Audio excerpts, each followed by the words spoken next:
राधे राधे प्यारे भक्तों, श्याम सदाशिव चैनल में आप सभी का स्वागत है। आज हम आपके लिए लेकर आए हैं भगवत गीता का 5वां अध्याय। आइए सुनते हैं।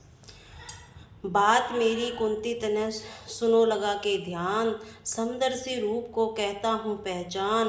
गो ब्राह्मण अरु श्वास में निरखे मेरा रूप, सब पर सम दृष्टि हो निर्धन हो या भूप। चतुर्मूढ़ सम जानिए सम कहिए धनवान, समदर्शी वह पुरुष है प्रिय मुझे महान। योग और समदर्शिता सम पांडव लो जान, एमी पंचम अध्याय में कहते कृष्ण भगवान। अर्जुन उवाच। अर्जुन ने पूछा, हे भगवान आप कर्मों का त्याग फिर से जुट जाना, कर्म योग मुझे दोनों की सलाह देते हैं। इन दोनों में जो एक निश्चय रूप से अधिक कल्याणकारक हो वह मुझे बतलाइए। श्री भगवान उवाच। श्री कृष्ण बोले, हे अर्जुन कर्मों का संन्यास और कर्मों का योग दोनों ही कल्याणकारक है। इन दोनों में कर्म छोड़ने की अपेक्षा इसमें जुटे रहना अधिक कल्याणकारक है। जो पुरुष किसी से द्वेष नहीं करता, न किसी को चाहता है, न तो सन्यासी हो, ऐसा निर्धन पुरुष बड़ी आसानी से बंधन रहित हो जाता है। सन्यास और कर्म योग से अलग अलग मानना मूर्खता है, बुद्धिमता नहीं। दोनों में एक ही भली भांति आश्रय लेने दोनों का फल प्राप्त हो जाता है। ज्ञानी योग जिस परम पद को पहुंच जाते हैं, निष्काम कर्म योग उसे ही पद को प्राप्त होता है। निष्काम कर्म योग के बिना संन्यास स्थिति प्राप्त करना ही कठिन है।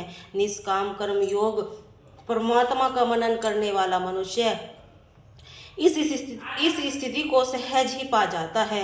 निष्काम कर्म योग शुद्धात्मा शरीरों के वश में रखने वाला, सब प्राणियों में एक ही भाव में बरतने वाला, महाअनुभाव कर्म करता हुआ इससे लिप्त नहीं होता।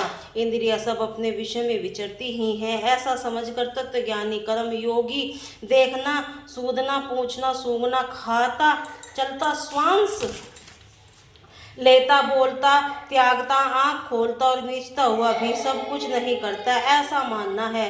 हे अर्जुन, कुशक को छोड़कर सब कर्मों को परमात्मा में अर्पित कर जो पुरुष कर्म करता है वह जल के कमल में नई पत्र कर्म से लिप्त हो जाता है। निष्काम कर्म योग आसक्ति छोड़कर अंतःकरण की शुद्धि के लिए केवल इंद्रिय, मन, बुद्धि और शरीर द्वारा कर्म करता है। निष्काम कर्म योगी कर्म फल को त्याग करके श्रद्धा पूर्वक भक्त प्राप्ति, शांति को प्राप्त है।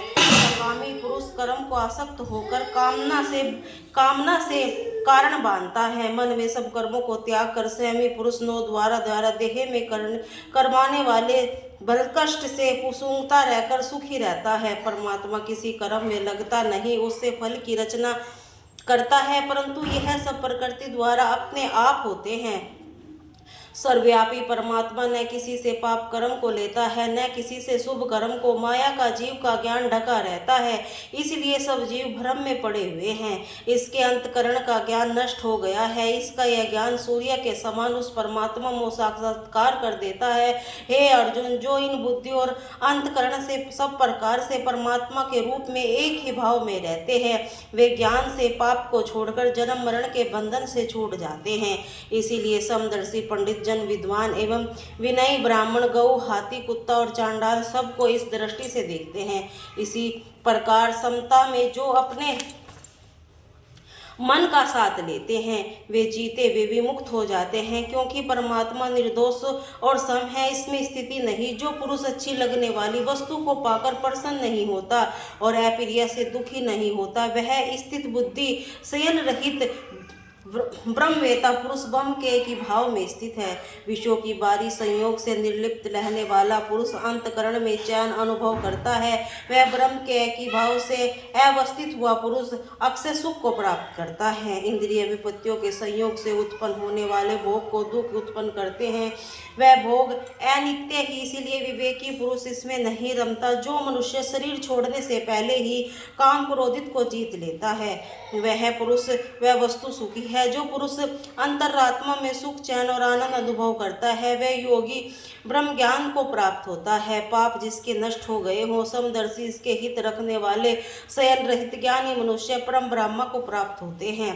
काम क्रोधी रहित संयम रहित अंतकरण वाले ज्ञानी मनुष्य के लिए चारों ओर परमात्मा ही परमात्मा है। वह विषय भोग को त्याग कर दृष्टि की भों के बीच में साधकर श्वास प्रश्वास को सम करके इंद्रिय मन और बुद्धि को जीतने वाला, इच्छा भय क्रोध से रहित मनुष्य जीवन मुक्त होता है। वह मुझे यज्ञ तप का भोग करने वाला, सब लोगों को अधिपति, सब प्राणियों का मित्र जानकर शांति को प्राप्त होता है।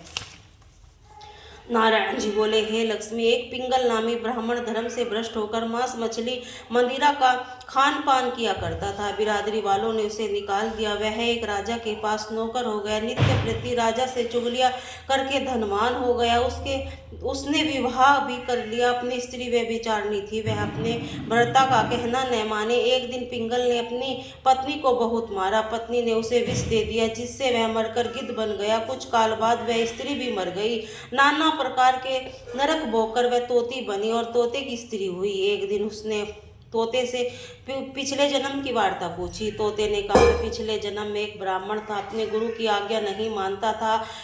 एक दिन गुरु ने मुझे श्राप दे दिया कि तू तोता हो जा, सो मैं एक तोता बना।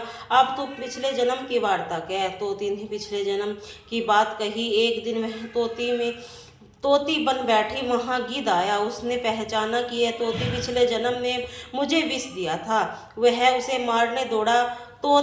तोती आगे भागी और तोता थककर शमशान की पानी की खोपड़ी में गिरी। गिद्ध के ऊपर भी पानी के छींटे पड़े। वे दोनों उसी समय मरकर देवदेह को प्राप्त हुए। जब धर्मराजपुरी में पहुंचे तो धर्मराज ने पूछा, क्यों रे गिद्ध, तू पिछले जन्म में कौन था? गिद्ध ने पिछले जन्म की वार्ता कही। फिर कहा, कृपा कर हमें यह बतलाइए कि हमने अपनी जान में कोई पुण्य नहीं किया, फिर हमें देव देह क्यों प्राप्त हुई है? धर्मराज बोले, वह एक साधु का सर था जो नित्य गंगा स्नान करके 5वें अध्याय का पाठ करता था। वह खोपड़ी पवित्र थी, उसके स्पर्श से तुम देव देह को प्राप्त हुए हो। फिर उन्होंने अपने दूतों को आज्ञा दी, जो प्राणी गीता पाठ करते हों उन्हें मुझसे बिना पूछे वे कंड में ले जाया करो। बोलिए जय श्री राधे राधे।